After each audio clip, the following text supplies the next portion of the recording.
Welcome to the Holy Yogi, where we help you find the spiritual guru inside of you. Hello, beautiful. Hello, handsome. How you doing today? And if no one has told you today that they love you, let me be the first. I love each and every single one of you. I love you. Because love makes the world go round and round and round. And love is truly the greatest medicine of them all. And simply put, ladies and gentlemen, love always, it always wins. So how you doing, the tribe? No. How are you doing, thy tribe? The holy yogi tribe, thy tribe. I like that.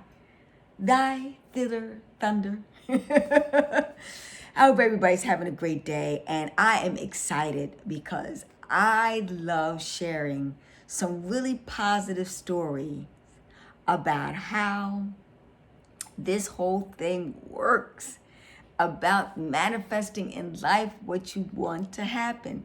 And I think particularly, I gotta be closer to me. You snuggle bug together. Particularly my oldest son, River Nile. River Nile is coming kicking and screaming into this spiritual stuff. And I'll be quite honest with you, he's a Pisces. And what's really fascinating about him, when I was pregnant with him, the universe told me to do every spiritual thing out there. I mean, I went Marion Williams, believe it or not, Williamson, the one that ran for president of the United States this year that everybody's calling cuckoo. No, she is a true metaphysician.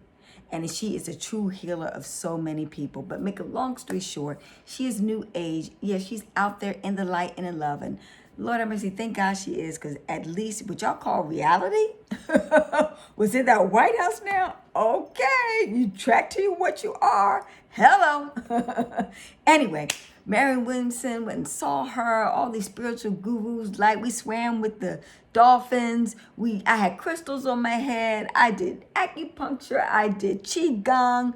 I went on so many spiritual trips and journeys. I can't even remember all of them. Did Tai Chi, you name every spiritual practice. It was so much fun. I enjoyed my whole pregnancy. I mean, ate completely raw vegan foods, juice till I couldn't juice anymore. I mean, it literally, when he came out, number one, we did what's called an unassisted childbirth, meeting just my husband and I. The same womb that created that wonderful being were the only two people that delivered that being. Yep. No hospital, no nurse, no doctor, no midwife, nobody. Just him and I and the universe. Anyway, that's another story. Then we did a rites of passage birth, which meant, the lotus blossom with the rites of passage birth, unassisted childbirth. And then we did, with him, we did a lotus, the blossoming of the lotus flower, which basically means instead of a baby shower, out of the mud, the muck, the myrrh, and the dirt comes the lotus, pure, cleansed, light, love, you name it, healing, meditation.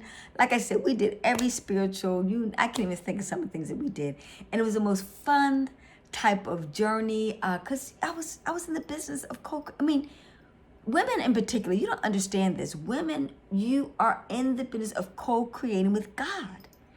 And that's why we're so more spiritually in tune, because we're tapped into that vibrational frequency of creation.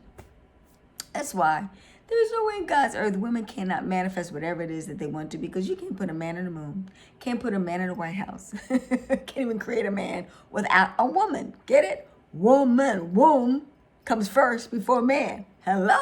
Okay? You guys got it backwards. I know you try to flip the script. It's not working with us divas. We gotta just know that we are equal in every aspect, and we stand beside man. There's nothing inferior about being a female. Remember, even female becomes before male. Okay, I mean, take a hint, universe. Even think about this. Even when inside of here's the naturopathic doctor me coming out, a baby is first a female before it turns into a male.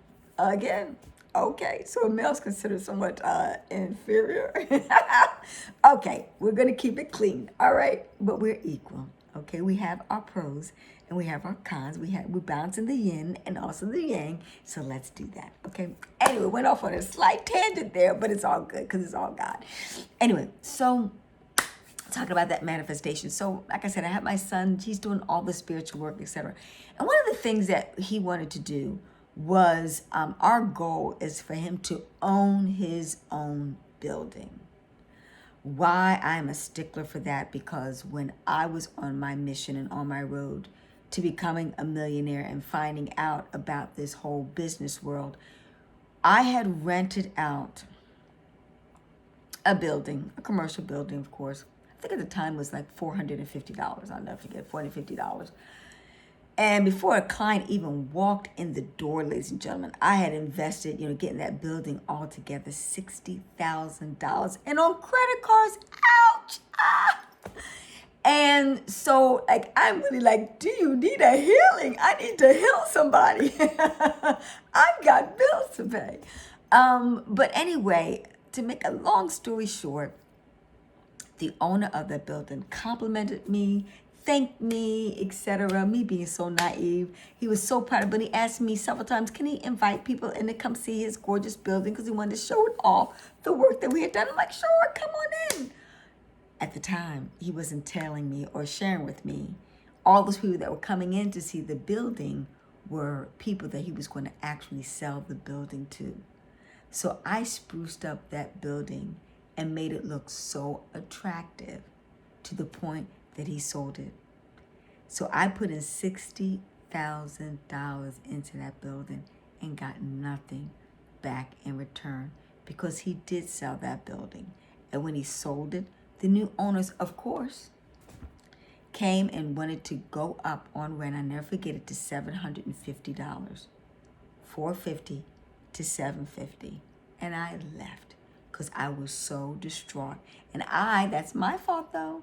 That's my lack of ignorance. I should have gotten into my contract agreement with all this money that I was putting in, that I would be locked into my rent for XYZ amount of time to make up for the financial investment that I put into making his building beautiful. But anyway, so that's the lesson that I learned. So I vowed the next building, just like owning a home, it's not renting, you don't own that. I mean, the landlord can kick you out and then you have no power, you're not in control of your destiny. So I try to minimize any drama, and I like to control most of the situations. And more importantly, it's more profitable when you own the commercial building. So that's what, we want to do. We want to own the building and have some sublets like he did, and basically have our tenants in commercial and in residential pay for the building, and we benefit by working there and making money at the same time. That's called investing, and that's called good money management. Okay, so anyway, so that's our goal, but we didn't reach our goal in enough time. But remember, the universe is all good. So, because my goal is to do just that. So, make a very long story short, what happened recently was that my son got an offer from his previous, we did put the energy out there and we did put the request, but we were willing to pay for it, that we would barter and negotiate. He had learned from his teacher how to repair phones, smartphones I'm talking about, how to repair computers, drones, and video consoles, and the like. And so it benefited the owner because he is entering into another adjunct to his business. And so he would be away from the office. So River would be there taking care of doing the phone repair, as well as doing his primary business, which is buying, selling, and trading phones. So it just worked out for both parties. And I wrote my book, Dynamic Diva Dollars, for women who aren't afraid to become millionaires. One of the key abundance things that people don't do and they should get back into doing, because it's prosperity and abundance, and that is bartering. So my son bartered his skills and his craft and things of that nature, and going the extra mile and the like, building a good relationship with the owner of the establishment. And so now that's what he does, okay? And so it's perfect. I mean, think about it. He was going to be paying $500 a month wherever he went to rent out some pace. That's $6,000 a year.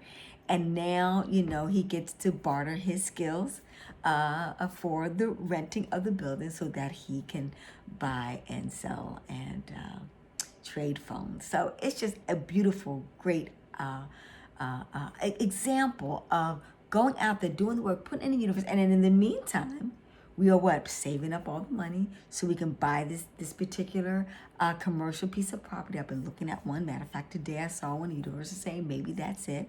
And we're going to basically, break it up into three. It's one building now, but I'm going to break it up into 3 divisions so we can basically rent out 2 of the other establishments. We being on one side because we don't need a whole lot of space. And, well, that's the beginning of building wealth and abundance, commercial, investing in commercial real estate. Just ducky, just brilliant. He's only 19 years of age. So that's what I want you to do. I want you to, the moral of the story is put the energy out there. Like I said, the law of attraction, and then take action. Put the energy out there, go through the motions, do all the work, and let the universe handle the details. And remember, God's plan is always better than our plan. Okay? And be blessed and be grateful and be thankful. And so I even told my son, listen, go the extra mile. Show your appreciation by doing extra things like getting to work earlier, leaving to work later, cleaning up in areas where you're not supposed to clean, not just your desk, clean up his desk, clean the bathroom, sweep the floor, mop the floor, do whatever it is till you become indispensable instead of expendable, because it's very easy to find somebody to duplicate your job if you're not doing your job to the utmost ability. So I want you to keep that in proper perspective. Always give your very, very best in life, and life in turn will give its very, very best to you. I hope you've been blessed by this information today. The law of attraction in action. Peace. Hetapu Namaste. Oh, let's say our minute meditation today. Dear Heavenly Spirit, Divine Gracious Mother, Father God, thank you so much for the blessings of teaching us to put out into the universe the good, the light, and love of building abundance for ourselves. And as we build abundance for ourselves, we pray for the abundance that you would like to have into your life, that you manifest the relationship that you want, that you manifest the business or the career or the dream purpose in life that you want, that you manifest wonderful, wonderful family relationships, and that today you tell someone that you love them, because love is what? It's energy. And guess what? Love is God. And when you're doing God's work, well, it's all good. Because in the word good is what? God. So do me a favor. Like, comment, subscribe, and ding, ding, ding, ding, ding. Hit that notification button and tell us your law of attraction experience. Everybody's had one. Your manifestation goals and dreams, and how you plan on manifesting them. And if you're putting in like, if you need any tips, tricks, tools, and the like, ask and ye shall receive. That's what we're here for. We're helping you get to the next level. We live heaven right here on earth, and you deserve to experience that too. Peace, hetapu, namaste. Have a fantastic, fantastic, glorious Friday.